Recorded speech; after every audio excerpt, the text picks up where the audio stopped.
Channel. Kailasa పర్వతం సాక్షాత్తుగా ఆదియోగి పరమశివుడు నివాసముండే ప్రాంతం. యుగ యుగాలుగా పంచాక్షరి మంత్ర జపంతో మారుమోగుతున్న పవిత్ర ప్రాంతం. కేవలం హిందువులకే కాదు, జైనులకి, బుద్ధిస్టులకి కూడా అతి పవిత్రమైన పర్వతం. ఏడాదికి వేల మంది సందర్శించే పుణ్యస్థలం. కానీ మిగతా పుణ్యస్థలాలకి దీనికి చాలా తేడా ఉంది. ఈ పర్వతం మీద ఎన్నో వింతలు, విశేషాలు ఉన్నాయని ప్రచారంలో ఉన్నాయి. అలాగే సాక్ష్యాలు కలిగిన నిజాలు ఉన్నాయి. 300 కోట్ల మందికి పైగా ఆరాధించే ఈ పర్వతం గురించి, కొన్ని ఆసక్తికరమైన విషయాల గురించి ఇప్పుడు తెలుసుకుందాం. ఈ పర్వతం యొక్క ఎత్తు 6.6 కిలోమీటర్లు. ప్రపంచంలోనే అత్యంత ఎత్తైన పర్వతాలలో ఇది కూడా ఒకటి. ఎవరెస్ట్ పైదాకా వెళ్ళిన మనుషులు ఉన్నారు, కానీ కైలాస పర్వతాన్ని పూర్తిగా ఎక్కిన మనుషులు లేరు. ఎందుకంటే అది ఎవరికీ సాధ్యపడటం లేదు.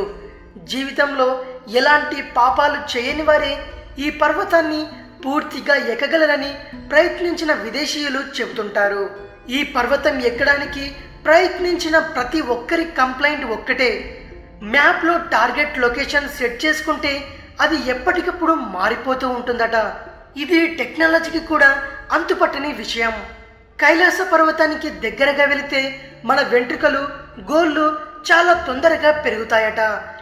ఎంత త్వరగా అంటే 2 వారాల్లో పెరగాల్సినవి 12 గంటల్లో పెరుగుతాయట. దీని వెనక ఉన్న రహస్యం ఎవరికీ అంతుపట్టడం లేదు. కైలాస పర్వతం నుంచి అప్పుడప్పుడు ఓ కాంతి వెలువడుతుంది.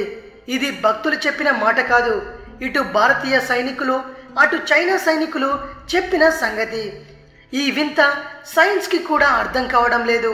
ఈ పర్వతం దగ్గర దేవుడి చెరువు, రాక్షసుడి చెరువు ఉంటాయి. దేవుడి చెరువు అయిన మానస సరోవరం ఎలాంటి విపత్తులు వచ్చినా చెక్కు చెదరకుండా అలానే ఉంటుంది.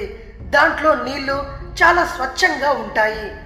ఇక్కడే మరో చెరువు నెలవంక ఆకారంలో ఉండటం విశేషం. మానసరోవరులో మునక వేస్తే 7 జన్మాల పాపాలు తొలగిపోతాయని అంటారు. ఇక్కడ పార్వతీదేవి స్నానాలు ఆచరించిన పార్వతీ కుండు కూడా ఉంటుంది. ఈ కైలాస పర్వత యాత్రని భారత ప్రభుత్వం జూన్ నుంచి సెప్టెంబర్ వరకు నడిపిస్తుంది. 70 ఏళ్లకి తక్కువ ఉన్న వయసు వారికి మాత్రమే అనుమతి ఉంటుంది. ఇక్కడికి వెళ్ళాలంటే 1,50,000 నుండి 2 లక్షల రూపాయల వరకు ఖర్చవుతుంది. ఇది విషయం.